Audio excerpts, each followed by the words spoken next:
This beautiful Monday morning, Alhamdulillah, the 17th of July, 2023. I ain't going to talk too soon about the cold weather. We do know that we're in for a few warm days, but by Friday, the weather's going to dip. So, very, very cold weekend ahead of us. Weather aside, let's go straight into politics and welcome to the program, Thembisa Fakude, Senior Researcher at AFRASID. Assalamu alaikum. Welcome to the program. Wa alaikum salam wa rahmatullahi. Okay, what is this Black Sea grain deal between Ramaphosa and Putin? What comes to mind for me immediately is a while ago, President Erdogan brokered some sort of a peace deal and also tried to intervene as far as the grain exports to Africa and the rest of, the globe is concerned. I assumed at the time that that was a done deal. Why is Ramaphosa and Putin back into talks regarding the Black Sea grain deal? Well, it had tenure, unfortunately. So it was negotiated for a certain number of months, and that has since expired. Well, is expiring today, so it has to be renegotiated, and that's why you have President Cyril Ramaphosa made a call with President Putin to try and renew this deal. The deal involves the export of grain, fertilizer, and other agricultural raw products from Ukraine via the Black Sea to the Mediterranean, and eventually, of course, to African countries and other parts of the world. So that's what the deal is all about. It was not an open-ended when it was negotiated the first time. So it had a couple of months before expiry. And undoubtedly, much needed foreign revenue for the country selling off all of those consumables to Africa and other parts of the world. Um, Regarding this grain deal discussion that Putin and Ramaphosa entered into on the weekend, I understand that they were also discussing, there was also peace talks that came up in that discussion. Do we know more about the peace discussions? And that also then brings us to the issue around the war on the Ukraine. I honestly didn't imagine it was going to be drawn out this long. So let's talk about the grain deal and then let's move on to possible peace talks. Yeah, well, we don't know much about that call. There were reports, and by the sound of it, it sounded as if something was leaked. But what the reports were saying, at least from the South African media, is that the call involved two main discussions. One was the grain deal, the other one was BRICS, that is, Putin's attendance to BRICS. But I think it's also important to avoid the trapping of reducing that African peace mission. We should remember the seven African peace, the seven African leaders mission that went to Poland, Ukraine, and then Russia. That the mission was mainly to export African peace initiative to Ukraine and Russia. So the grain deal was on the back of that, because I think that's what President Ramaphosa was trying to avoid. That here are African leaders once again going overseas to beg for food. So it's important that when we frame this discussion, and I've said this before, that the main purpose of that mission that was led by Cyril Ramaphosa into Ukraine was mainly to achieve peace. And the grain deal was part of that, but it's secondary to the main objective, which was to achieve peace in Ukraine. So that's that, and I think that discussion will be concluded today in terms of the grain deal. But the peace, of course, negotiations will continue. But ever since, as you know, that both leaders have dug in their heels, Putin has refused to relinquish the territory that he forcefully grabbed after 23rd of February 2022, and Volodymyr Zelensky, the president of Ukraine, has also insisted that they'll push back the gains of Russians and they'll try and recapture the territories that was lost since this war started. So the war will continue, and some couple of weeks from now, there is a Africa Russia summit in St. Petersburg, and African leaders will be there, amongst other things, discussing business, but also it's going to be politics. And one, of course, hopes that the peace initiative will also be promoted and again pushed by the likes of Cyril Ramaphosa when that summit happens later this month. That brings us to obviously the BRICS summit, which is literally around the corner. Um, do you believe that Putin will be attending? And what's our position regarding that? The issue around him being arrested when he sets foot into the country. I know Naledi, Minister of Foreign Affairs, Naledi Pandor, has said that that won't in fact happen. I'm not too sure what sort of backlash South Africa would receive from the international community regarding Putin's visit to South Africa. Yeah, well, that's expected Obviously from during BRICS. Naledi Pandor, who has made a lot of misstatements. Unfortunately, it's all on our behalf, but at some point you wonder whether she represents South Africa or she represents herself. We are signatory to this Roman statute, and we're also member of the ICC, and we are forced to arrest Putin when it comes to this country. Or else, of course, we'll be seen as one of those countries that is flaunting multilateralism. We are known to be a country that promotes multilateralism, and we can't be no one forced us to join this club called the ICC. We went voluntarily and we joined the club. In 2016, when the former president of Sudan, Hassan Omar al-Bashir, visited this country, again, South Africa was put on a spot and they failed to do what they were supposed to do in terms of arresting Hassan Omar al-Bashir. And last year, during the conference of the ANC, after the ANC and the government threatened to pull out of the ICC, if you remember, in 2016, they recommitted themselves to be part of the ICC. So we are members of the ICC, and if Putin does come to this country, he's expected to be arrested. And you'll expect, of course, that the trustee of our constitution and the leaders of this country, including Naledi Pandor, will understand that, and they will, instead of trying to evade such questions, they will be quite, straightforward in terms of ensuring that the South African country Okay, will be. we just seem to have lost him. Oh, there you go. You're back Uh, again. oh yeah. I lost So you for a second there. yeah, so I think he will be. He has to be arrested. But I mean, I doubt if he's going to come, given that past couple of weeks you had that mutiny led by Yevgeny Prigozhin into Ukraine. So it will be very brave of him to leave the country at the moment with those threats. So I think he might just stay put. I don't think will be coming. But again, the best thing to do to a friendly country like South Africa, as Russians always claim in South Africa through Naledi Pandor claim, is to, prevent embarrassing your friend.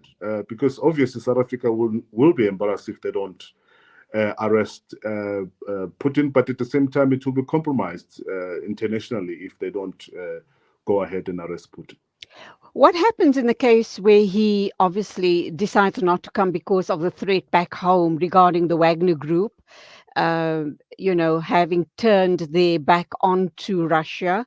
And I'd like to just delve a little deeper into that, but we'll come back to that in a minute.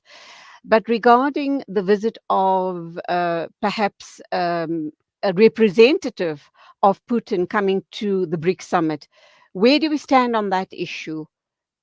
Would I think that would be good to go. I think it would be best for Putin not to come, because South Africa, is not only friends with Russia. South Africa is also friends with G20 nations, EU, and other Western countries, and everyone is looking at this opportunity, whether South Africa will actually arrest Putin or not. So notwithstanding, of course, that many of these countries that are calling for arrest of Putin, they haven't themselves ratified the ICC or the Rome Statute, including the United States. But South Africa has. And because of that, it has to arrest him. And if it doesn't come, I think it will be good for everyone. It will save South Africa the embarrassment. It will, avoid this, clumsy politicking during BRICS. Because if Putin does come, by the way, the limelight will just be simply stolen from the summit itself, and it will be concentrating on Putin. And I think what the BRICS members want to see, they want to see the agenda of BRICS being in the limelight and all the things that BRICS intends to do, including their intended replacement of dollar with their new BRICS currency. There are new members of BRICS that intend to join, including Saudi Arabia, Iran, Egypt, Turkey, and others who are all looking at joining BRICS. So they will rather concentrate on that instead of the sideshow of Vladimir Putin. So one hopes, of course, and wish that it doesn't come. He stays where he is, and the BRICS can continue without any of these sideshows that will disrupt the happenings inside BRICS. And that's another conversation we need to have regarding, this new currency replacing the US dollar and the implications around the world. But we leave that aside for another time. Obviously, so it would be okay for Putin to send a representative in his place. How serious is the threat by the Wagner Group to Russia? What happens if Putin goes out of the country, not necessarily to attend BRICS, but anywhere else in the world? Is there a possibility of some sort of a hostile takeover in Russia? Well, they tried. They marched 700 kilometers into Russia, and nobody stopped them. And they unilaterally decided to make a U-turn into Belarus. So, by the look of things, it seems as if they might just attempt to do something similar. And the talk about Putin being comfortably entrenched in his power in Kremlin is not necessarily true. I mean, the political and economic situation in Russia has turned dramatically. The oligarchs and the wealthy of Russia have lost most of their wealth and power. And I think many of them would like to see Putin uh, out of the scene and replaced by somebody else, because the current war in Ukraine, they're not making any inroads. I mean, here is the army of over 1 million strong, still today from last year, fighting ill-equipped, undertrained students who decided to go and defend their country. Most of whom have never carried a gun in their lives, and they're still fighting that small little army of Ukraine, and they haven't made a lot of inroads. Instead, what we have a pushback from the Ukrainians now regaining some of the territory that was forcibly taken by the Russians post 23 February 2022. So it's bad news for Putin, and I think he won't leave Russia at this point, given number one is the commander in chief of the army that's fighting in Ukraine. So you'll have to be there 24 hours, making sure that things are moving well.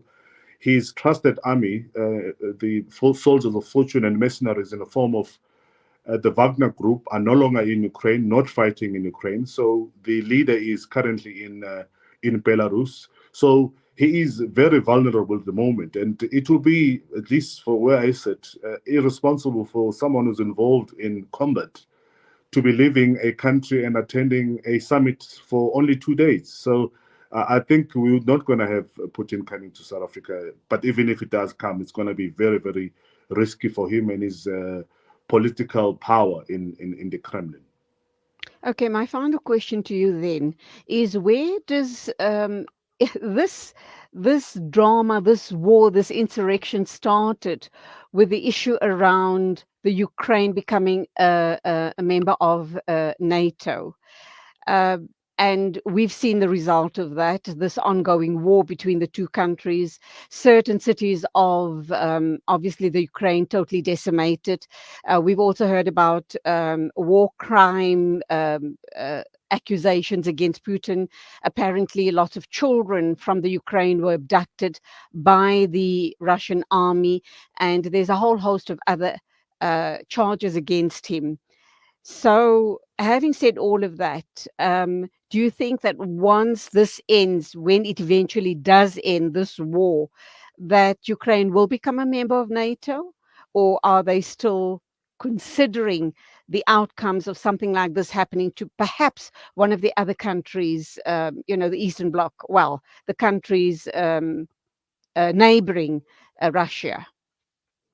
Well, whether Ukraine become NATO or not, Ukraine is actually a much more stronger, um, well-armed country than any of the NATO countries at the moment, and the situation is not going to be reversed. So the intended objective by Russia to stop NATO from coming, or to stop Ukraine from becoming a member of NATO, has failed dismally, because Ukraine right now has got the most sophisticated weaponry. They are continuing to train their soldiers using the most sophisticated weaponry.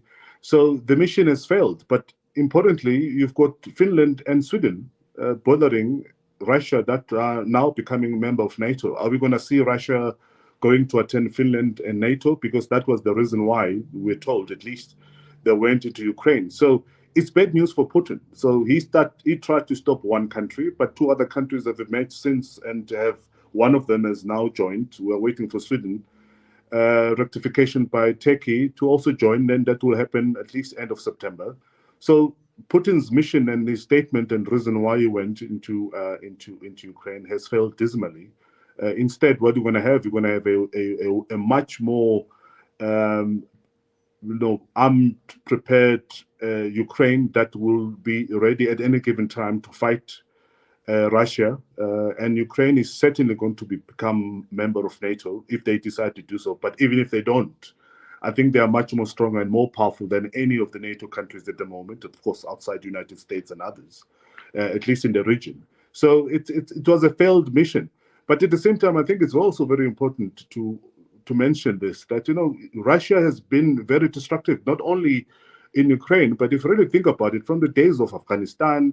They went into Chechnya to kill our brothers from 1999 to 2009, creating mayhem in that country.